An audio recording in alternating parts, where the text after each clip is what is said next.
This is week 8 of the carnivore diet. What's been happening this week? Let me give you a quick recap for week 7. Week 7, I lost a total of 3.8 pounds for the week. That is totally awesome, which means a total loss overall, being on the carnivore diet, of 24.2 pounds. Yeah, liking that. Week 8, starting out, it's okay. I mean, it's going back and forth a little bit, but I'm not worried about that. That's just the way things happen. Whether you lose a little bit, whether you gain a little bit, does not determine what's going on in your body. Your body could be changing shapes, and it's totally irrelevant to what the scale is telling you. So don't let that worry you. The scale can kind of show you some trends, but that's not the be-all and end-all of the carnivore lifestyle. Let me ask you a real quick question before we go any farther. Some of you are on carnivore. Some of you are thinking about carnivore. But give me a response down below in the comments section. What is your why? Why did you start carnivore? Or why are you thinking about going on carnivore? I'd like to know the reasons that people have. And I'm guessing that there's going to be as many reasons as there are people out there watching this video. And I'll share my why with you here in a while. But leave me a comment down below. Go ahead and pause the video if you want and do that, and then come back to me, or just do it at the end. But I think this would be something a lot of people might be interested in. Now, let me share something else with you right here. Notice my shirt here. My shirt is kind of an old, raggedy shirt. I was intending to be going to help my son to work on a big old truck. And so I'm wearing a work shirt, kind of worn. But that's not what's important about this shirt. What's important about this shirt is it's a size smaller. That's pretty exciting. The fact that it fits and fits comfortably. I haven't worn this shirt in, I'll bet you, over a year. This is a major achievement. It's as exciting as actually losing weight. So yeah, it's just an old beat up shirt, but it stands for something else, something more important. Progress. What's some of the other things that are going on? Well, I'm moving better. I feel better. I was always sleeping pretty good, but when you get to be my age, your joints start feeling a little bit stiffer. Now, I can't tell you that all my joints are ideal and outstanding right now, but they're not as stiff as what they once were. I do have more movement. Different activities are a little bit easier for me. Walking longer distances are a little bit easier for me. Going up and down stairs, I'm noticing I'm not huffing and puffing the way I once did. Speaking of going upstairs and exercising, I tried a new exercise today. New to me anyway. The other day I was talking with my son, and we were talking to the mom of somebody whose son is about to go into the Marine Corps and getting ready to go off to boot camp. My son has been in the Marine Corps reserves for the last 16 years. I was in the Marine Corps. My brother was in the Marine Corps. My grandfather's in the Marine Corps. Kind of runs in the family. Things have changed over the years. When I was in the Corps, sit-ups were a very important part of the routine, daily routine. 50 years ago, when I was in the Marine Corps, I actually used to do a tremendous number of sit-ups, like 500 sit-ups. Obviously, I couldn't do that anywhere close to that today. What he mentioned was, in talking to the mom of this young man, was that they don't do sit-ups. There's no standard for doing sit-ups in the Marine Corps anymore. Not because they've cut out the physical activity. They've just gone to a different exercise. They've gone to planks. Now, if you don't know what a plank is, but basically it's just a person kind of like in a push-up position, but their elbows are down on the ground with their body elevated and their toes touching the ground. And you just stay in that position. And ideally, I think the Marine Corps standards is to be able to stay in that position for like 4.5 minutes, something like that. So I'm thinking, I've seen this position. It doesn't look that hard to me. I mean, it doesn't look like it would be as hard as a push-up because your arms aren't moving. You're being braced by your elbows. It just did not look that tough to me. I did one this morning. I laid down on the carpet and got into that position with my elbows bracing me up and the toes, kind of raised up and keeping my body straight.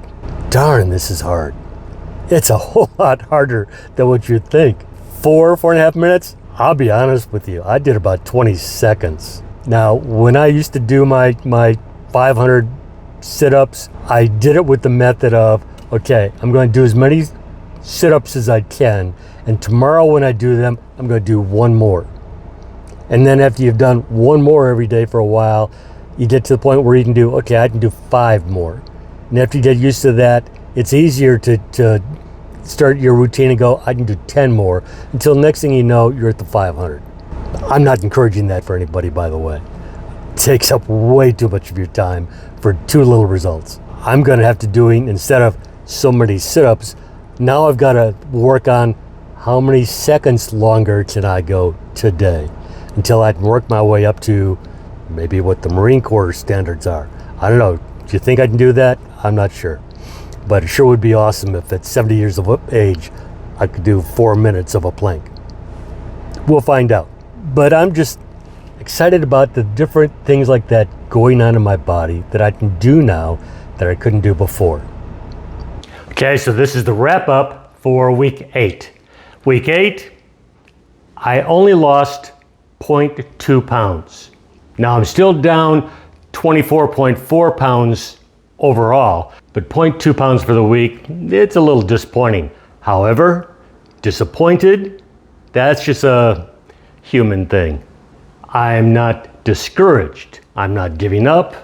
I'm not down on the program. Disappointed a little bit with the results is a long way away from giving up and saying, this doesn't work. No, this works. It just means something else is going on in my body besides weight loss. I know I have not been eating mass quantities of food, and I have not been filling up with a lot of empty calories. I have been concentrating on things like eggs, bacon. I've had some chicken wings. And so I think it's all been pretty good, healthy food in fairly moderate quantities. Now, I was out of town over the weekend, so some of that came in from the hotel free breakfast. You're kind of limited as to what you can have at that free breakfast when you're out of town. But it was like their powdered scrambled eggs, which I think should be okay, and their little links of sausage, which are probably okay. But I was basically eating like a OMAD type of setup. So I kind of had that intermittent fasting thing going on too. So I know that there's just other things going on in my body. So if this is happening to you, don't just get discouraged. Now I'm going to get to my whys for being on carnivore and being on a diet. But first, I'm going to give you a little cooking tip here, because you're eating a lot of eggs, you're eating a lot of meat, and sometimes that meat is the same thing over and over again. Same way with the eggs, you're making them the same way over and over again. So I'm going to give you a little bit different way to do that today. If you're on the type of carnivore that still allows you some cheese, this is going to work for you. Join me over at the cooktop. Here I am at the cooktop.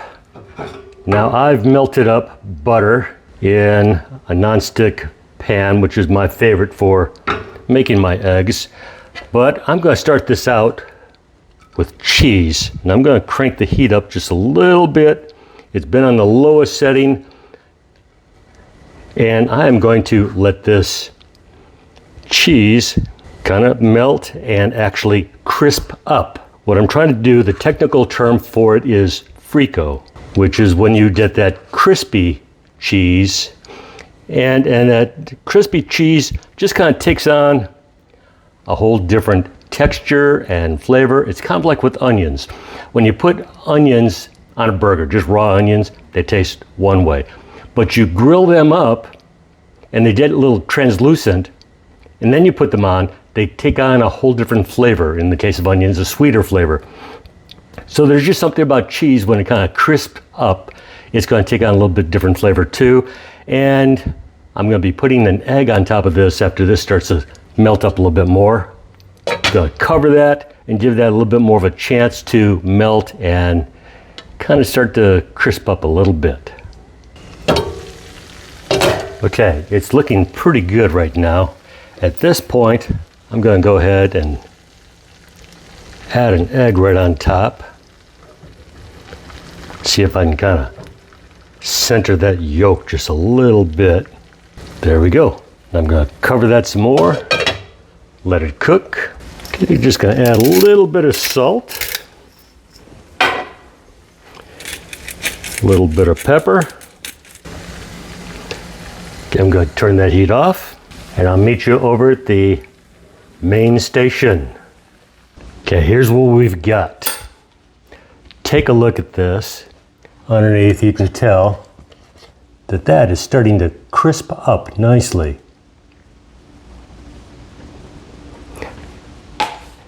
The egg is still soft. It should break open. So let's find out how this tastes. Go ahead and break that up.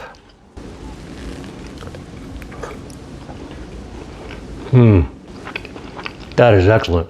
This is really a change of pace from normally just having eggs or even mixing cheese in with scrambled eggs. This is a whole different experience because it adds a little crunch to it. That texture from the cheese comes through, so does that extra, I don't know, for lack of a better term, kind of caramelized flavor to that cheese. The little bit of egg yolk that comes in. Let me try to get a piece with some of that, more of that egg yolk.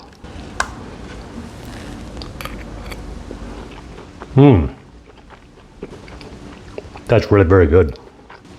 The only thing I wish I had right now was some toast to kind of sop up that yolk, because that's how I used to take my eggs easy over like this. This is great, just the way it is.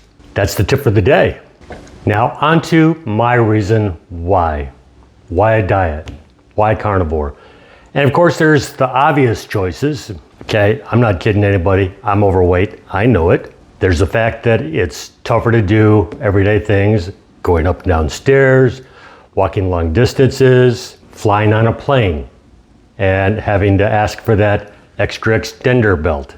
There's also, being around family and wanting family to be proud of you and what you look like, and around the grandkids, you don't want them to be embarrassed when they, introduce you to their friends. You may, from time to time, see old pictures of yourself. Maybe you're going through a scrapbook or a picture that's up on the wall of when you got married, when you were in college, sports teams, whatever. And you think, geez, I was so much thinner then. I was in so much better shape then. And yeah, that would apply to me too, but I kind of had the opposite happen to me. And this kind of affected me. Instead of looking to the past, to what I was like, I looked to the future.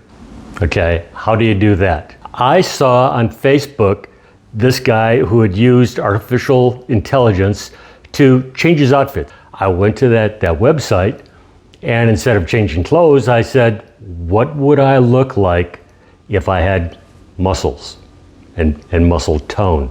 And it had me take several pictures of myself, primarily of the face, and then it produced some pictures.